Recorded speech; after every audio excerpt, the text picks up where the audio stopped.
Au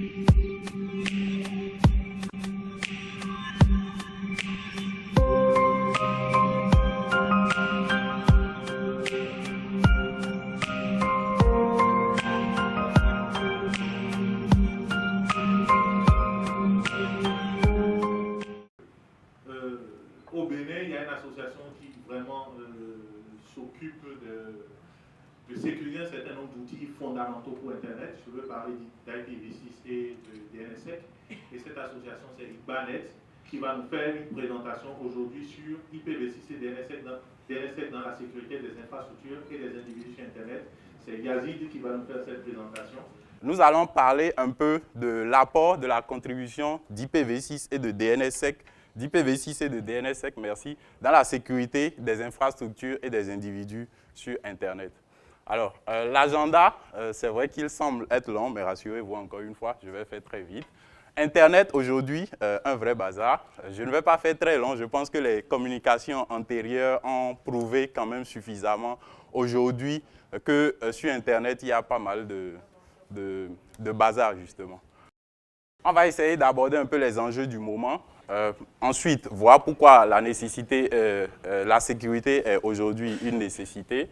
Et puis, on va essayer rapidement, sans rentrer dans les aspects techniques, de montrer un tout petit peu comment est-ce que IPv6 et DNSSEC contribuent, n'est-ce pas, à la sécurité des infrastructures, mais surtout des individus lorsqu'ils sont sur Internet.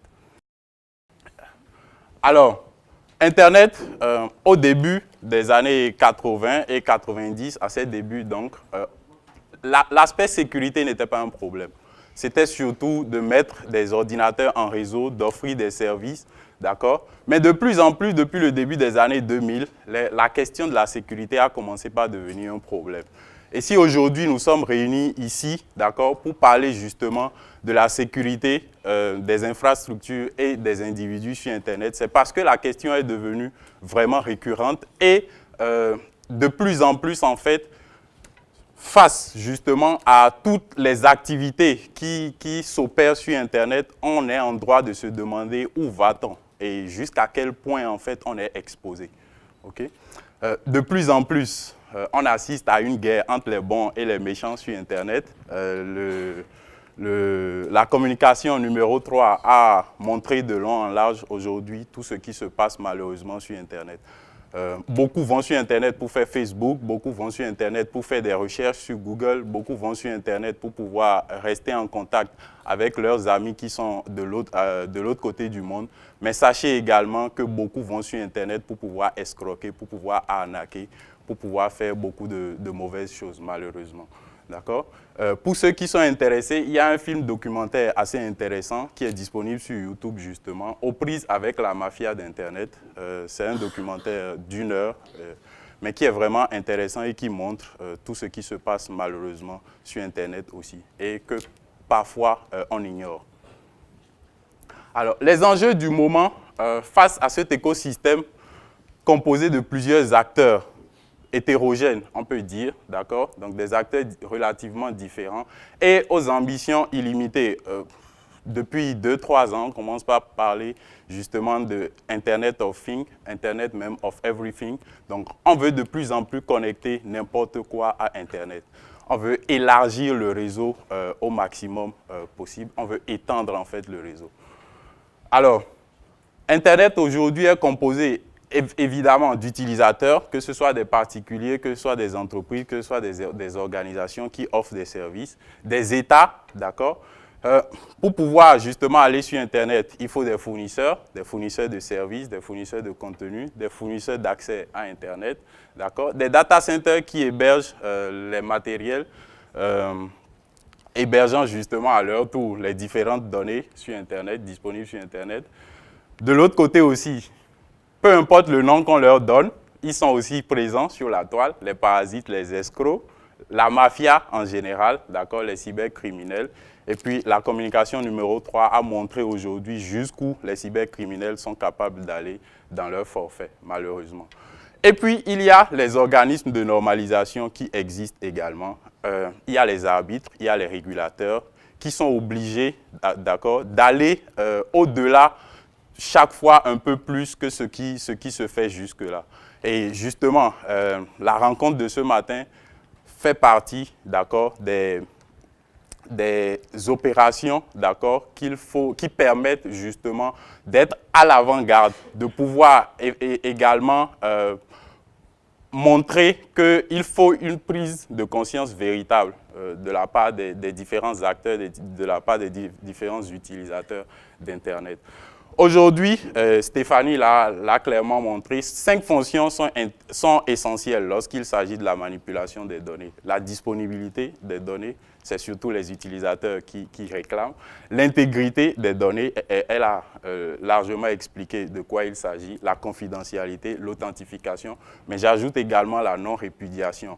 Et justement, le monsieur de la communication numéro 3 a prouvé que parfois, justement, il était difficile de pouvoir prouver certaines actions qui ont été menées et qui freinent justement ces enquêtes. D'accord? Donc, la non-répudiation est également une fonction fondamentale aujourd'hui lorsqu'on parle de la manipulation des données, notamment sur Internet. Alors, la sécurité aujourd'hui est une obligation. Ce n'est plus un nice to have, c'est un must have. D'accord? Encore une fois, il y a 20 ans, on ne se souciait pas en fait de la sécurité. Okay? Donc, quand on parle de sécurité, on voit l'aspect sécurité des ressources humaines, les différents utilisateurs, l'aspect sécurité des ressources physiques et matérielles qui contribuent au fonctionnement d'Internet, la sécurité de l'information qui circule sur Internet, aussi bien les informations produites par les utilisateurs eux-mêmes, mais aussi l'information vue en termes d'application, en termes de système d'exploitation des différents serveurs qui hébergent nos différentes données. Alors, la sécurité, on peut la voir à l'échelle microscopique, donc la sécurité des systèmes d'information à travers le management des systèmes d'information, justement. Donc ça, c'est au niveau microscopique, au niveau entreprise, au niveau interne, d'accord, qu'il faut développer ces différents mécanismes-là. Mais au niveau macro également, il faut voir les organisations gouvernementales, les organisations régionales ou indépendantes. La communication numéro 3 avait abordé certains de ces aspects, la CNIL par exemple, la BETIC justement, les autorités de régulation des communications. Au niveau régional, AFNOG, AFRINIC, au niveau mondial, IETF, ICANN, ISOC, etc. etc. D'accord? Dans un but donc d'organisation, d'accompagnement et de régulation d'Internet et des communications électroniques pour faire plus global. Pardon. Il faut aussi voir au niveau macroscopique les normes, d'accord, les textes, les lois, les bonnes pratiques qui doivent être mises en place pour assainir en fait Internet, pour pouvoir rassurer les utilisateurs et pour pouvoir permettre en fait de pouvoir utiliser Internet de façon plus sûre, de façon plus fiable. Là, il faut voir un peu ISO, les RFC, les CERT, les lois sur les communications électroniques et toute cette panoplie, d'accord, toute cette batterie de textes qui permettent, d'accord, de pouvoir définir les bonnes pratiques et de pouvoir également mettre en place le cadre légal pour le bon fonctionnement d'Internet. Alors, IPv6 et DNSSEC, deux alliés au service de la sécurité sur Internet. De quoi s'agit-il? On va d'abord parler d'IPv6. Une brève présentation d'IPv6, c'est une nouvelle version du protocole, ou c'est la nouvelle version du protocole IP qui est utilisé pour identifier les ressources physiques sur Internet ou dans un réseau informatique de façon générale. Alors, une adresse IPv6 est sur 128 bits. Bon, ça, c'est un peu technique. Il n'y a pas que des techniciens qui sont ici. D'accord? Aujourd'hui, il y a plus de 3,4 10 puissance 38 adresses IPv6 qui sont disponibles. Aujourd'hui, on est limité par la disponibilité des ressources IPv4. Donc, IPv6 vient en ouf de soulagement, en fait, face à la pénurie des adresses IPv4. Quelques RFC qui sont relatives à IPv6. Bon, je ne vais pas rentrer dans les détails à ce niveau. Les contributions de IPv6 en matière de sécurité sur Internet sont d'abord, l'élimination, enfin, on l'espère, parce qu'il n'y a pas, une interdiction formelle d'utiliser NAT en IPv6, mais au moins, face à la multitude d'adresses IPv6 disponibles, on espère qu'on n'aura pas à utiliser à nouveau le NAT avec IPv6. Le broadcast également est abandonné. Petite blague, si les routeurs et les commutateurs pouvaient parler, je pense qu'ils seraient heureux, d'accord, qu'il n'y ait plus de broadcast, même si tous les problèmes ne sont pas résolus avec l'élimination de broadcast, d'accord. Le balayage des réseaux en IPv6 est beaucoup plus difficile parce que justement la longueur de l'adressage est plus longue, d'accord, même si ce n'est pas impossible. Okay? Donc, on ne peut plus balayer les réseaux comme on le faisait par le passé avec IPv6. On ne peut plus découvrir en fait votre cartographie de réseau, toutes les adresses qui sont disponibles dans votre réseau, etc. etc. Et puis, IPv6 permet entre autres d'assurer la connectivité de bout en bout. Lorsqu'on parle de connectivité de bout en bout, je vais peut-être revenir sur le NAT. Aujourd'hui, malheureusement, en IPv4, il se fait que c'est un mélange de réseaux privés avec des réseaux publics. Et puis les opérateurs, face à la rareté des adresses IPv4, sont obligés en fait d'utiliser des adresses privées, d'accord, pour identifier les utilisateurs lorsqu'ils sont en train de naviguer sur Internet. Ceci pose un véritable problème lorsqu'il s'agit de tracer en fait les utilisateurs jusqu'au bout, parce que avec le NAT, plusieurs utilisateurs partagent la même adresse IP tout simplement. Et puis parfois, c'est difficile en fait de retrouver la source véritable d'une attaque, par exemple. Avec IPv6, tout le monde aura une adresse qui est appelée Global Unicast, d'accord? Puisqu'il y en a suffisamment, on ne fera plus on ne fera plus de NAT, et donc on pourra plus facilement identifier rapidement une source. IPv6 permet également d'offrir un support à l'innovation, d'accord? Il faut savoir qu'en fait, avec IPv4, avec les limites d'IPv4, on était également limité dans l'innovation en termes d'apport de services, de nouveaux services sur IP. Ensuite, IPv6 permet d'adapter l'Internet aux besoins actuels, aux réalités du moment. Donc, encore une fois, Internet of Things, on veut interconnecter beaucoup de choses. On veut interconnecter les montres, on veut interconnecter les véhicules, on veut interconnecter même les cahiers, on veut interconnecter les sacs, etc., etc. Et tout ça a besoin d'adresses IP, d'accord? Avec IPv4, ce serait vraiment difficile de réaliser véritablement Internet of Things, mais avec la multitude d'adresses IP disponibles en IPv6, Internet of Things est réalisable et plus facilement.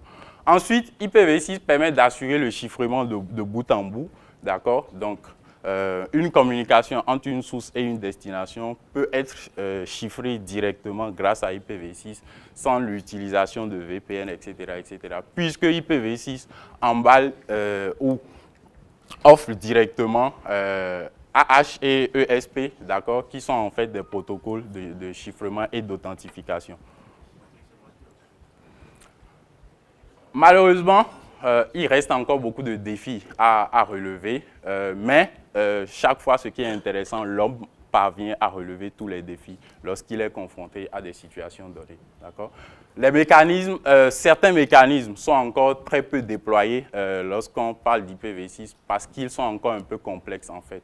Donc, entre autres, le Secure Neighbor Discovery de IPv6, d'accord, un mécanisme pour sécuriser en fait la découverte de voisins, mais le mécanisme en lui-même, son implémentation est encore un peu complexe, d'accord. Les administrateurs également sont peu outillés, mais il y a quand même un certain travail qui se fait pour dans le sens de la formation, du renforcement de capacité à IPv6 et au déploiement d'IPv6.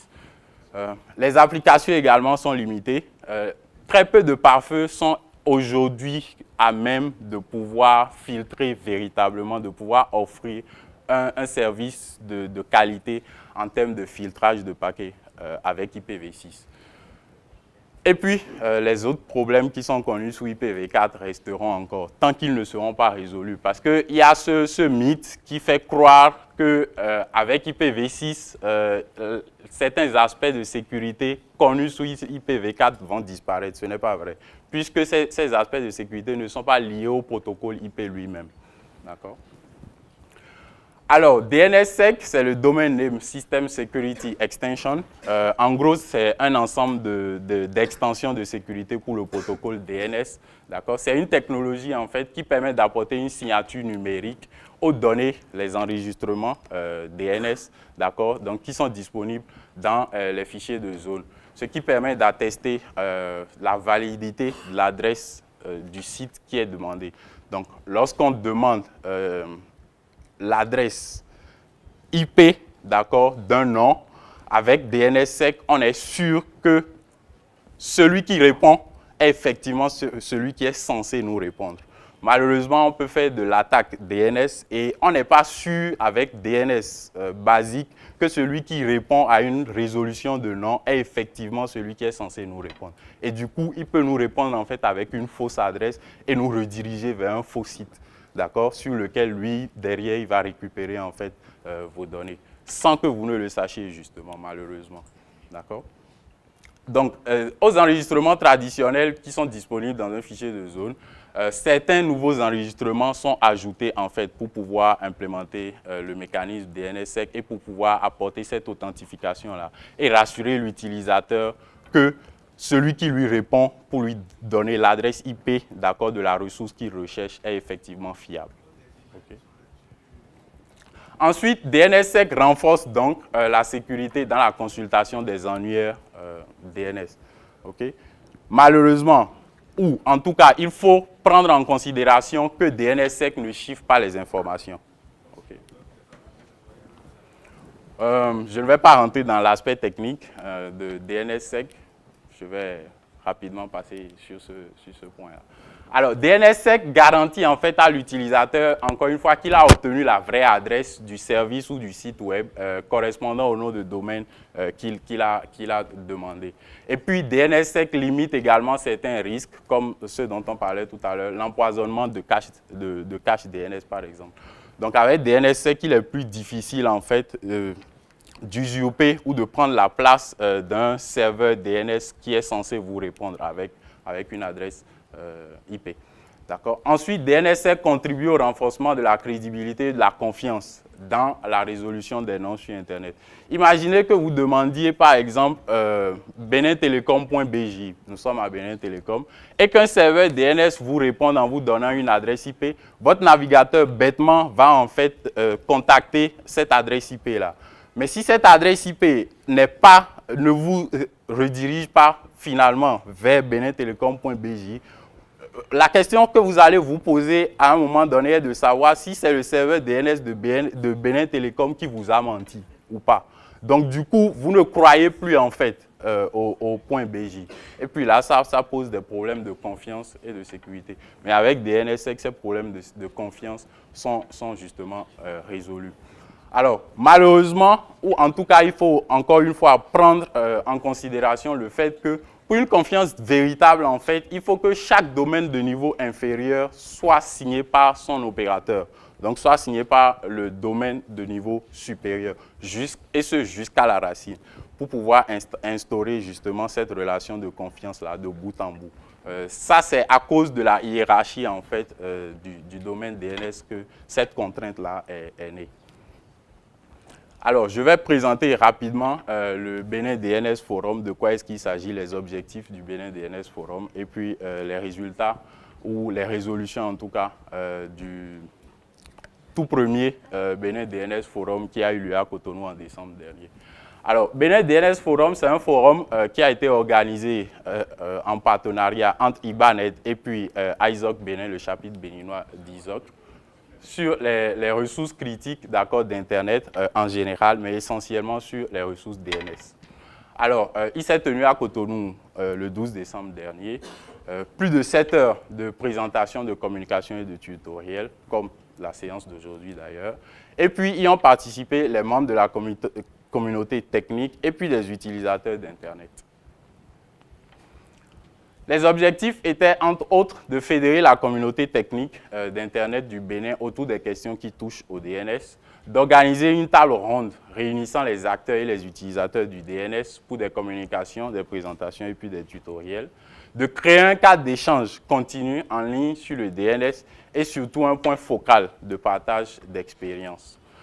Ensuite, de participer à la redynamisation du point BJ à travers une meilleure résilience.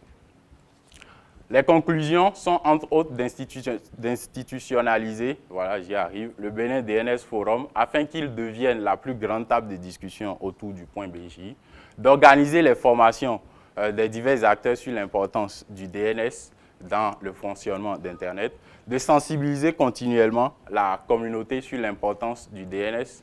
Et puis, à l'issue du forum, 2 groupes de travail ont été constitués. Le premier qui est intitulé Bénin IPv6 Task Force B6 et puis le second Bénin DNS Sec Task Force.